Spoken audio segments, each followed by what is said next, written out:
Hi, I'm Bersercules the Berserk Herc, and since it's Christmas time, I'm going to review two old Christmas cartoons.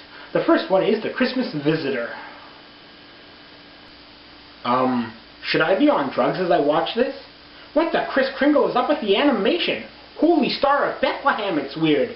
Anyway, the cartoon starts as the narrator reads the poem The Night Before Christmas. The stockings were hung by the chimney with care, as we see it visually depicted. Wow, Santa has a very red face. The days when animation could be that lazy, and no one cared. The narrator is then interrupted by Santa ad-libbing his lines. No Dasher, no Dancer, no Prancer and Vixen, on Comet, on Cupid, on Dom and Blitzen, to the top of the porch, to the top of the wall, now dash away, whoa, they're all! Don't ad-lib Santa. Just don't. Santa lands on a rooftop and slowly falls down the chimney with his umbrella like Mary Poppins or the Green Lantern. Santa then uses his telepathic abilities to read the kids' minds and see what they want. So is Santa a mutant like the X-Men? Cool! And how does he know they're dreaming of what they want and not what they hate? Better yet, what if they're dreaming about more adult things? Santa then transverses the hall, jumping in his sack, and then falls down the staircase. And if he takes this long on one house, I wonder how few houses he must visit each year. So that's why I never got a gift from Santa. He was too busy fucking around at each house to get his whole route done. Santa then sees some food left out for him, and since he's in no rush, he sits down and proceeds to eat it. And while he does this, the toys decide to come to life and hang out. A girl toy sees a boy toy, and getting his attention, they quickly fall in love. Then an evil toy sees them in love and gets jealous, and tries to kill the girl toy by putting her on the railway tracks. So that he can have the boy toy all to himself? Gay toys, everyone! Merry Christmas! But the boy toy ain't having any of that, and he fights off the evil gay toy and saves the girl toy. And at this time, Santa has finished his food and is drinking his wine. Oh, so that's why Santa's face is red? He's shit-faced drunk off his ass! So with his wine drank, he takes the cigar left for him and has a smoke as he puts the toys under the Christmas tree. You know, for kids. He then decorates the tree with his magical smoke. Remember, kids, smoking is magically delicious. Only evil gay toys hate smoking. Having finished his task, he spoke not a word, but shouldered his sack and rose like a bird to the top of the chimney and across to his sleigh. So Santa makes his silent exit and flies off into the sky. Happy Christmas to all, and to all a good night! And then he breaks his silence by yelling loudly at everyone. Thanks, Santa. So that's the end of the first cartoon. Now here's the second one. The second cartoon is called Peace on Earth, and starts off with some animated squirrels singing the song Peace on Earth. This causes an old squirrel who walks past the singers to become obsessed with some of the lines of the song.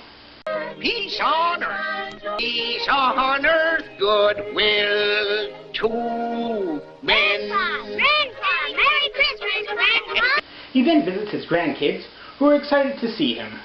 Peace on earth, goodwill to men. Yes, sirree. Peace on earth, goodwill to men. Gosh, Who put that there? A woman. Goodwill to men. What are men, Grandpa? Yeah, Grandpa, what are men? Eh? Huh? What's that? Oh, yes, men. Well... Yes, Grandpa, tell your kids about men. And he does. But not in the way of telling them the differences in gender, but instead in telling them of the race of men, i.e. humans. Ain't no men in the world no more, sonnies. No more men. But as I remember the critters, they was like monsters. They wore great big iron pots on their heads. They walked on their hind legs, and they carried terrible looking shooting irons with knives on the end of them. And their eyes flashed. Wow, this story has taken a dark turn.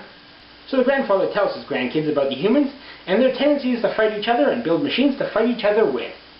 But no weapons strapped to dinosaurs. If it wasn't one darn thing, it was another. When they couldn't think of nothing else to wrangle over, the flat-footed people started a-shooting at the buck-toothed people, and the vegetarians began to fight the meat-eating people, and you couldn't make head nor tail of it. Ah, yes, when the humans' lust for killing got so strong that they had to pick arbitrary reasons to fight each other. So the grandfather then goes into great detail of how the end of man came about.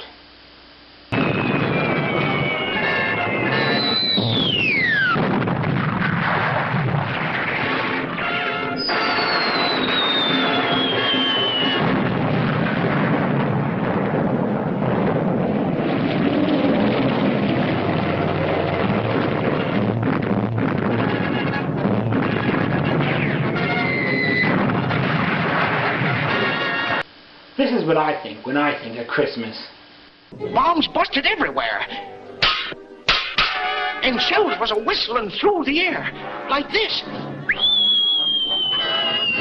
This is such a great story to be telling your grandkids on Christmas Eve.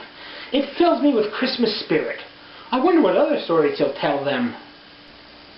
Tell us a story, Grandpa. Yeah, tell us a story, Grandpa.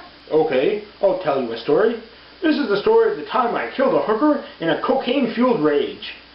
So anyway, Grandpa continues to tell the story to his grandkids, and then tells them of how the humans killed themselves off, and the animals wandered around confused at what to do.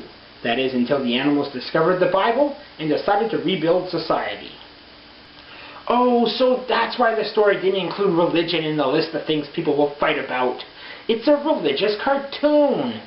And that explains why they made the whole vegetarian versus meat-eater thing seem bigger than it is. Hypocrites. So the grandfather finishes the story, and the kids are already asleep.